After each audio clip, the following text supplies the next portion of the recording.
मध्य प्रदेश के कई जिलों में टिड्डी दलों के आक्रमण से हुए फसलों के नुकसान से कटनी के किसानों को कृषि वैज्ञानिकों ने पूर्व बनाई योजनाओं पर हुई बात। जैसा कि टिड्डी दल का आक्रमण आज मध्य प्रदेश के अनेक जिलों के साथ पड़ोसी जिला पन्ना छतरपुर तक पहुंचा। टिड्डी दल आज कटनी कृषि वैज्ञानिक केंद्र के डॉक्टर R.K. मिश्रा व वैज्ञानिक R.B. बेन से चर्चा कर जाना किस तरह के उपाय और किसानों को टिड्डी दल के हमलों से बचाव के क्या क्या उपाय सुझाया गया है। इन्हीं सभी मुद्दों को लेकर आज कटनी के किसानों की समस्याओं के निराकरण और कृषि वैज्ञानिक केंद्र जाकर जाना किस तरह की रणनीति बनाया गया। जिला प्रशासन द्वारा आज जब टिड्डी दल पड़ोसी जिले तक आ पहुंचा तो संभावना व्यक्त की जा सकती है कुछ दिनों में कटनी जिला में यदि टिड्डी दल हमला करता है तो क्या जिला प्रशासन टिड्डी दल से बचाव और किसानों के फसलों के बचाव की स्थिति में है। कृषि विज्ञान केंद्र संवाददाता कटनी जाहिद हुसैन सिद्दीकी। जी डॉक्टर बताएं, जैसे टिड्डी दल के द्वारा हमला किया जा रहा है तो प्रदेश के साथ साथ कटनी जिले अभी कितना छूता है या कब तक ऐसा लग रहा है कि संभावना होगी या नहीं होगी? टिड्डियों के आक्रमण के लिए हम केवल संभावना व्यक्त कर सकते हैं कि हमारे ज़िले में भी आक्रमण हो सकता है। जैसे कि पन्ना, दमोह, छतरपुर, टीकमगढ़ यहाँ पर टिड्डी आ चुकी हैं। ये हम संभावना व्यक्त करते हैं कि हमारे यहाँ आ सकती हैं। ये 100% नहीं है कि हमारे यहाँ आएगी ही, क्योंकि फसलों को नुकसान होने की संभावना है। ये वर्तमान में जो हमारे ज़िले में मूंग, उड़द और सब्जियों की फसल है, यदि टिड्डियों का आक्रमण होता है तो इनको जिस खेत में इनका आक्रमण होगा 80 से 90% फसल को नष्ट कर देंगी। और माने क्या मतलब कितने का नुकसान होने की संभावना नहीं, इसका तो ये नहीं बता सकते कितने पैसे का है, लेकिन 90% फसल को नष्ट कर देंगी। क्योंकि सब्जियों का मूल्य अलग होता है, मूंग उड़द का मूल्य अलग होता है, इसलिए हम बोल सकते हैं कि इसका जहाँ पर आक्रमण होगा 80 से 90% फसल को नष्ट कर देंगी।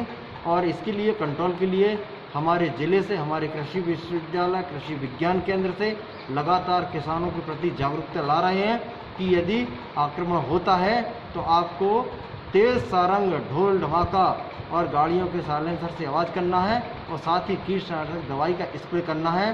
हमारा पूरा विश्वविद्यालय, कृषि विज्ञान केंद्र और हमारे ज़िले के कलेक्टर महोदय ने एक कृषि वैज्ञानिकों के साथ दूसरे विभागों के अधिकारी मिलकर एक टीम बनाई है जो टिड्डी दल को नियंत्रण करने के लिए हम सक्षम हैं। टिड्डी दल के हमलों को लेकर किसानों में भी बड़ी चिंता होगी, बड़ी फिक्र होगी।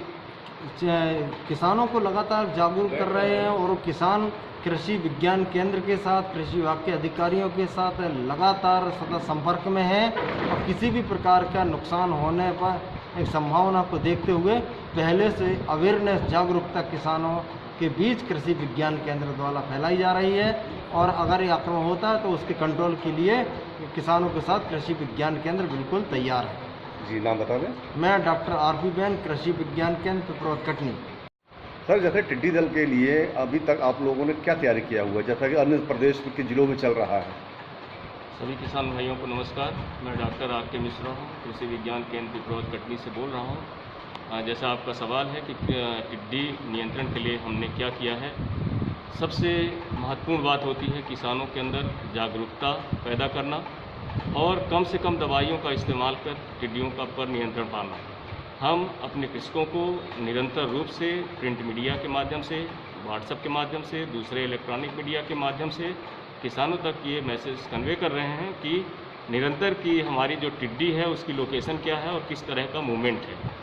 फिर हम उनको ये भी बता रहे हैं कि किस तरीके से फिजिकल इंस्ट्रूमेंट के माध्यम से, जैसे ढोल है, बजीरा है, थाली है, चम्मच है, प्लेट है, गाड़ी के साइलेंसर है, गाड़ी के इंजन्स हैं, इनके माध्यम से किस तरीके से हम टिड्डियों का मूवमेंट, टिड्डियों का लोकेशन इफेक्ट को कम कर सकें। इसके बाद हम उनको बताते हैं कि अगर किसी तरीके से अगर टिड्डी आई और आपके क्रॉप को नुकसान पहुंचा रही है तो इंसेक्टिसाइड्स कौन कौन से और किस दर में हम उपयोग कर सकते हैं। हमने अपने किसानों को बताया जैसे क्लोरोपाइरिफास है, फेनवेलेट है, ऐसे दवाइयाँ हैं जिनको हम 1200 ml पर हेक्टेयर के दर से छिड़काव कर उन पर नियंत्रण पा सकते हैं, टिड्डियों पर नियंत्रण पा सकते हैं। और इसके बाद फिर हम अपने कृषकों को बताते हैं कि क्या ना करें। जैसे हमने बताया कि धुआं ना करें। किसान भाई ये ध्यान दें, टिड्डियाँ जब ग्रुप में चलती हैं तो उन पर हमको कंट्रोल कर पाना, उन पर नियंत्रण कर पाना, उनका उपचार कर पाना हमारे लिए आसान होता है। लेकिन जब हम धुआं करते हैं तो उनका ग्रुप छोटे छोटे टुकड़ों में टूट जाता है और अलग अलग डायरेक्शन में उनका मूवमेंट हो जाता है। तो ऐसी स्थिति में फिर उन पर नियंत्रण कर पाना हमारे लिए थोड़ा कठिन हो जाता है। इसलिए क्या हमारे माना जाए कटनी जिले